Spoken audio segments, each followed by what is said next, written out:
بسم الله الرحمن الرحيم. السلام عليكم ورحمة الله وبركاته. الشعب غير سمعنا دي صحافة وسلامية. وعن ما أنت صحافة هرمي إن البوجاديو وها صحافة هرمي إن البوجاديو برلمان الصومالي لان لبدي ساقلبا قالها جورتي دي قالها وكيلة ده oo maanta qaatay tallaabo taariikhi ah tallaabadaas oo ah inay diideen inay ansixiyaan maanta xukunkii military ama xukunkii degdeg ahaa ee lagu soo rogayay gobolka Sanaag baarlamaanka waxa ku bogaadinaya in tallaabadaasi ay ahayd mid ay sharciyada ugu hiiliyeen mid ay shacbiga ugu hiiliyeen وعلى برلمان ودتكينا وهيلسين شرعيا وهيلسين وحنا شعبه وحسسنون دورا طلبات تاريخية قاعدين وحويدسين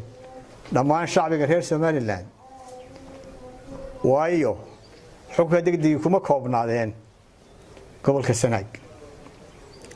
قبل هذا كلا كحيل لها أو ضلبا كحيل لهي marka ina shacbiga la dareen noqoteen maanta waan idinku bogaadinayaa waxa uu hiiliseen guud ahaanba dadkii ku noolaa gobolka Sanaag degmooyinkiisa lagu soo rogayay xukunka military ee kala ahaa Garadag Erfweyn iyo Argabo waan xukuumadda uga digaynaa inay isku daydo xukun military oo aan golayaashu xalaalaynin oo aan sharci ahayn inay shacbiga ku fuliso waxaan kaloo dhammaan shacbiga reer Soomaaliland gobol kasta joogaanba ugu baaqaynaa inay ilaashadaan xasiloonidooda iyo nabadgelyadooda waan ugu baaqaynaa gobol kasta oo kamida Jamhuuriyadda Soomaaliland ciidamada Jamhuuriyadda Soomaaliland waxaan ugu baaqaynaa inay sharciga u hoggaansamaan inay shacbigooda u turaan iyo inay ka fogaadaan tallaabo kasta oo xasilooni darro